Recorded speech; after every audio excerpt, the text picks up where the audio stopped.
दोस्तों नमस्कार, कैसे हैं आप सभी। उम्मीद करता हूं सभी अच्छे होंगे। तो आज फिर हम हाजिर हैं एक नई वीडियो के साथ और आज हम पढ़ेंगे CUET का हमारा बैच है, आप सभी को पता है CUET टारगेट 2024। और आज हमारी ये फिजिक्स का लेक्चर होगा जिसमें हमारी ये आज दूसरी वीडियो है।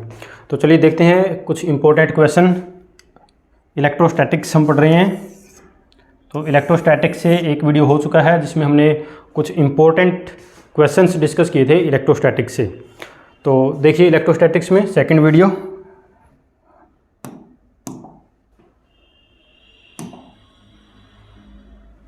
देखिए भाई, तो देखिए यहाँ पर जो क्वेश्चन है, फर्स्ट क्वेश्चन क्या है, what is the value of minimum force acting between two charges placed at 1 millimetre. अच्छा यहाँ पे मिलीमीटर, चलो मीटर है एक्चुअली में ये, चलो फिर मिलीमीटर के लिए भी हम देख लेते हैं। एक बार मैं इसको मीटर मान के करूँगा। Metre apart from each other. यहाँ पे फोर्स के बारे में पूछा है कि फोर्स की वैल्यू बताइए, मैग्नीट्यूड बताइए। तो प्यारे बच्चों, जब भी फोर्स का वैल्यू पूछे, फोर्स का मैग्नीट्यूड पूछे, तो आप क्या करेंगे, सिंपल आप कूलम्ब्स लॉ अप्लाई कर देंगे। F is equal to small k Q1 Q2 divided by R square. Okay, पूछ क्या रहा है हमसे यहाँ पे मिनिमम फोर्स, कि ये फोर्स कम से कम कितना हो सकता है। सेपरेशन अगर 1 मीटर है तो यहाँ पर आप वैल्यू पुट कर लीजिए। देखो k तो वही रहेगा। मान लीजिए अगर मैं वैक्यूम की बात करता हूँ, फ्री स्पेस की बात करता हूँ, तो चार्जेज मिनिमम कितना हो सकता है, 1e हो सकता है, इससे कम तो हो नहीं सकता।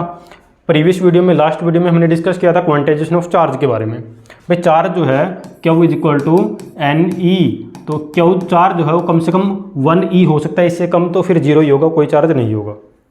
तो दूसरा चार्ज उसको भी आप मिनिमम अगर फोर्स चाहिए तो 1e मान लो, तो यहाँ पर होगा 1e इंटू 1e, तो ये यहाँ पे e स्क्वेयर हो जाएगा। डिवाइड बाय r की वैल्यू कितनी है, r यहाँ पे 1 मीटर है, तो आप 1 का स्क्वायर करोगे तो 1 ही रहेगा। तो आपका आंसर जो बनेगा k e स्क्वेयर, ये आपका आंसर होगा।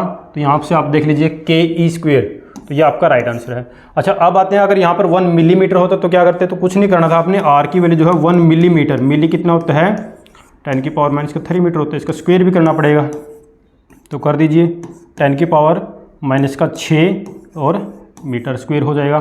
तो बस यहाँ पे क्या आएगा, डिवाइड में 10 की पावर माइनस का 6 आएगा, वो ऊपर चला जाएगा, तो ये बनेगा आपका 10 की पावर 6 के ई स्क्वायर। ये हो जाएगा अगर सेपरेशन 1 मिलीमीटर होता तो। ओके, चलते हैं नेक्स्ट क्वेश्चन पे। देखिए भाई,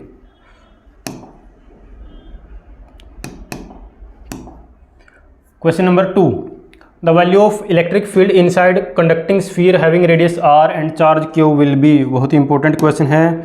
एक कंडक्टिंग स्फीयर मान लीजिए, उसके अंदर आपसे इलेक्ट्रिक फील्ड की वैल्यू पूछी। मान लीजिए इसके ऊपर चार्ज है, एक कंडक्टिंग स्फीयर है, मेटालिक स्फीयर है, कोई भी कंडक्टिंग आप स्फीयर बोल दो इसको। कंडक्टिंग स्फीयर है बेटा, जिसके ऊपर कुछ भी चार्ज है, पॉजिटिव मान लो, नेगेटिव जो भी मान लो, ठीक है, चार्ज है इसके ऊपर। इसके अंदर चार्ज, इसके अंदर इलेक्ट्रिक फील्ड पूछ रहा है। क्या पूछा, देखो वैल्यू ऑफ इलेक्ट्रिक फील्ड कहाँ पर, इनसाइड में, इसके अंदर। मान लीजिए मैंने इसके अंदर कोई भी एक पॉइंट ले लिया, ये P, तो P पॉइंट के ऊपर आपने इलेक्ट्रिक फील्ड बताना है कितना होगा। तो देखो बिल्कुल सिंपल सा क्वेश्चन है। एक छोटा सा एक ट्रिक बताऊँगा इसमें, जहाँ से आप इसको ईजिली जो है एक ही बार में समझ जाएंगे। देखिए स्फीयर का सेंटर, ये बेटा गॉसियन सरफेस, गॉसियन या गॉसियन सरफेस जो इसको बोलो, तो गॉसियन सरफेस मैंने यहाँ पे ड्रॉ कर दिया। अब आप समझ गए होंगे। इस गॉसियन सरफेस के अंदर चार्ज कितना है, इसके अंदर तो चार्ज है ही नहीं, अंदर तो 0 है। तो इससे बाहर जो भी फ्लक्स जाएगा, जो फील्ड जाएगा, फ्लक्स जो होगा इसके अक्रॉस, वो तो 0 होगा, क्योंकि फॉर्मूला आपको पता है Q/ε0 होता है। तो ये अगर 0 है तो यहाँ से हम बोलेंगे कि फील्ड भी 0 है। व्हाट इट मीन्स कि कंडक्टिंग स्फीयर के अंदर एक होलो स्फीयर है, होलो है चाहे सॉलिड है, अगर वो कंडक्टिंग है तो उसके अंदर इलेक्ट्रिक फील्ड 0 होगा। नॉन कंडक्टिंग होता तब बात अलग थी, वो किसी और क्वेश्चन में हम डिस्कस करेंगे। चलेंगे नेक्स्ट क्वेश्चन पे। क्वेश्चन नंबर 3 देखिए, यहाँ पर है in the process of charging the mass of the negatively charge body. एक बॉडी है A, अगर इसके ऊपर नेगेटिव चार्ज आ गया, इसके ऊपर चार्ज है नेगेटिव, तो इसका मास बताइए, मास बढ़ेगा, घटेगा या सेम रहेगा, उसके बारे में बताइए। तो आई थिंक बहुत ही आसान क्वेश्चन है, सारे बता सकते हैं। बॉडी के ऊपर नेगेटिव चार्ज कब आता है? जब बॉडी के ऊपर कुछ एक्स्ट्रा इलेक्ट्रॉन ऐड हो जाते हैं। अब इसके ऊपर मान लीजिए 5, 10, 15 कुछ इलेक्ट्रॉन अगर ऐड होंगे तो इलेक्ट्रॉन का कुछ मास भी तो होता है, भले ही वो कम होता है बट होता तो है। तो इलेक्ट्रॉन अगर इसके ऊपर ऐड होंगे तभी इसके ऊपर नेगेटिव चार्ज आएगा, और अगर कोई चीज़ इसके ऊपर ऐड हो रही है तो इसका मास डेफिनेटली कुछ ना कुछ तो इंक्रीज करेगा। आंसर बनेगा इसका इंक्रीज। नेक्स्ट क्वेश्चन पे चलेंगे। क्वेश्चन नंबर 4 देखिए, charge on a body is integral multiple of plus minus e, it is given by law. Last video में मैंने आपको बताया था क्वांटाइजेशन ऑफ चार्ज क्या is equal to n e. N यहाँ पे इंटीजर नंबर है, तो कौन सा रूल है ये? क्वांटाइजेशन ऑफ चार्ज का रूल यहाँ पे लग रहा है। नेक्स्ट क्वेश्चन पे चलेंगे। क्वेश्चन नंबर 5 देखिए, यहाँ पर क्या पूछा है देखो, 4 charges 8Q -3Q 5Q and -10Q are capped inside a close surface. एक क्लोज सरफेस के अंदर रखे हैं। What will be the outgoing flux पूछ लिया आपसे। एक क्लोज सरफेस बना लेता हूँ सबसे पहले मैं, ये देखिए क्लोज सरफेस बना दिया। क्लोज सरफेस कौन सा होता है? ये क्लोज सरफेस है, जैसे एक स्फीयर हो गया, एक क्यूब हो गया, क्यूबॉइड हो गया, ये सारे क्लोज सरफेस हैं।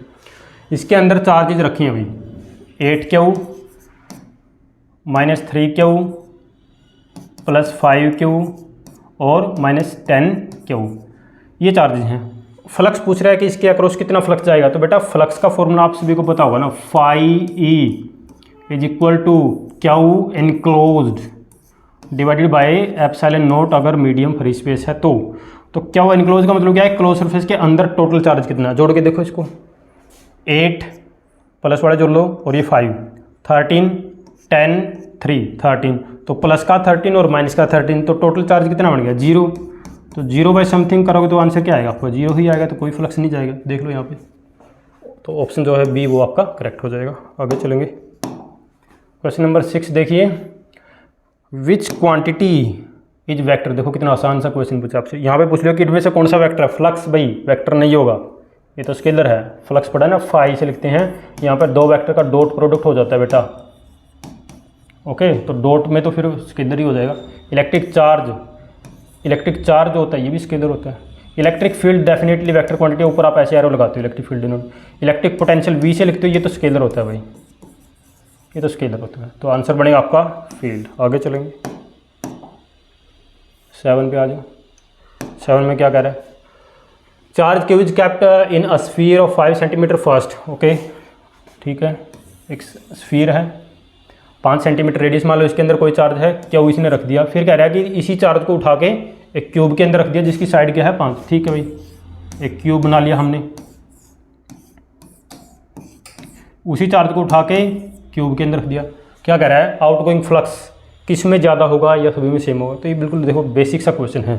फ्लक्स जो होता है, फ्लक्स को हम क्या लिखते हैं? E dot A, phi, E dot A से हम लिखते हैं फाई को। अच्छा, फ्लक्स जो होता है ना, इलेक्ट्रिक फ्लक्स की यहाँ पे बात हो रही है। और हम इसको जैसे हमने गॉस थ्योरम आप पढ़ेंगे, गॉस थ्योरम क्या कहते हैं? किसके बराबर होता है? Q enclose divided by epsilon naught by Gauss theorem. तो गॉस थ्योरम क्या कहती है कि जो फ्लक्स होगा वो तो इस पर डिपेंड कर, नीचे वाला तो कांस्टेंट है, मीडियम की property. Q enclose close surface के अंदर चार्ज कितना है, सिर्फ इसी बात पर डिपेंड करेगा। अब इसके अंदर भी चार्ज वही है और उसके अंदर भी चार्ज वही है, तो फ्लक्स दोनों में क्या होगा? सेम होगा। तो आंसर बनेगा same in both the cases. ठीक है, आगे चलो क्वेश्चन नंबर 8 पे आ जाओ। क्वेश्चन नंबर 8 क्या कह रहा है हमको? देखो, electric field intensity due to short dipole remains directly. देखो लास्ट वीडियो में हमने डाइपोल का क्वेश्चन किया था, वहाँ पर आपने देखा था कि डाइपोल के एक्सियल लाइन पे या इक्वेटोरियल लाइन पे, जैसे मान लीजिए एक्सियल के लिए जो फॉर्मूला बनता है 2p/4π epsilon not r cube. यहाँ से आप देख पा रहे हो इलेक्ट्रिक फील्ड जो है ना वो इन्वर्सली प्रोपोर्शनल है r के क्यूब के। तो देख लो आप, ये रहा आंसर। आगे चलिए 9 पे आ जाओ। 9 में क्या है? On charging a neutral balloon. देखो ये क्वेश्चन जो है ना, वो एक बैलून आपने उसको चार्जिंग कर दिया तो उसका साइज बढ़ेगा या घटेगा? देखो एक्चुअल में तो देखो इसका जो आंसर है वो ये है भाई, इंक्रीज करेगा। बट मेरे को भी समझ में नहीं आ रहा कि ऐसा क्यों होगा, कि इंक्रीज क्यों करेगा। या तो ऐसा बोल दे कि भाई फ्रिक्शन की वजह से शायद उसका स्ट्रेंथ कम हो जाएगी, ऊपर अंदर वाला प्रेशर काम करेगा उसका, कि साइज बढ़ जाएगा। आप बताएंगे ये, ठीक है, ये मेरे को आप बताएंगे कमेंट बॉक्स में, बताइए कि ऐसा क्यों होता है। एक बैलून है, एक न्यूट्रल बैलून है, जब उसकी हम चार्जिंग करेंगे तो उसका साइज कह रहा है कि इंक्रीज हो रहा है। तो इसके पीछे की फिजिक्स क्या है, तो आप लोग मेरे को बताएंगे कमेंट बॉक्स में, आप इसका आंसर कर सकते हैं। ठीक है, कि ऐसा क्यों होता है कि एक बलून जो है उसका साइज़ क्यों बढ़ता है जब हम उसकी चार्जिंग कर देते हैं। तो ठीक है, इसके पीछे की फिजिक्स जो है आप बताइए मेरे को क्या होगी। आगे चलेंगे, क्वेश्चन नंबर 10 देखिए। ये जो क्वेश्चन है इसमें क्या बताया गया है, देखो आपको electric field lines contract length wise. तो बेटा लेंथ वाइज की बात हो रही है, देखो जैसे हमने देखो प्रीवियस वीडियो में क्या किया था कि डाइपोल की बात करते हैं ना, पॉजिटिव नेगेटिव। तो इलेक्ट्रिक फील्ड लाइंस कैसे बनती हैं, सभी को पता होगा ना। इलेक्ट्रिक फील्ड लाइंस कैसे बनती है, देखो पॉजिटिव से चलेंगी और नेगेटिव पे जाके टर्मिनेट ऐसे, लाइक दिस। तो ये देखिए, तो यहाँ पर आपको ये जो रीजन है ना, तो बेटा इसमें ये जो रीजन आपको दिखाई दे रहा है, इस रीजन में जो इलेक्ट्रिक फील्ड लाइंस हैं वो कॉन्ट्रैक्ट हो रही हैं। लाइंस क्या हो रही है, कॉन्ट्रैक्ट, और इस कॉन्ट्रैक्शन का कारण है अट्रैक्शन बिटवीन लाइक चार्जेज। यहाँ पर आप देखेंगे इधर पॉजिटिव चार्ज है, इधर नेगेटिव चार्ज है, तो इनके बीच में जो अट्रैक्शन होता है ना, तो ये अट्रैक्शन की वजह से ये कॉन्ट्रैक्शन होता है। तो आंसर बनेगा इसका अट्रैक्शन बिटवीन अपोजिट चार्जेज। तो ये इसका जो है राइट आंसर होगा। ओके, तो ये थे आपके कुछ इंपॉर्टेंट क्वेश्चन इलेक्ट्रोस्टैटिक्स से। तो वीडियो को ज़्यादा लंबी नहीं बनाते हुए कुछ इंपॉर्टेंट क्वेश्चन ही हम आपके लिए हर रोज़ इस तरह से लेके आते हैं। तो नेक्स्ट वीडियो में भी देखेंगे हम इलेक्ट्रोस्टैटिक्स से ही कुछ क्वेश्चन उठाएंगे, और उसके बाद फिर यूनिट वाइज जो है इस प्रोसेस को हम आगे बढ़ाते रहेंगे। आई होप कि आपको ये जो है वीडियो अच्छा लगा होगा, क्वेश्चंस आपको समझ में आए होंगे। आपका कोई डाउट है आप कमेंट सेक्शन में पूछ सकते हैं। वीडियो अच्छा लगे तो इसको लाइक ज़रूर करें, शेयर करें और चैनल को सब्सक्राइब भी ज़रूर करें। Thank you.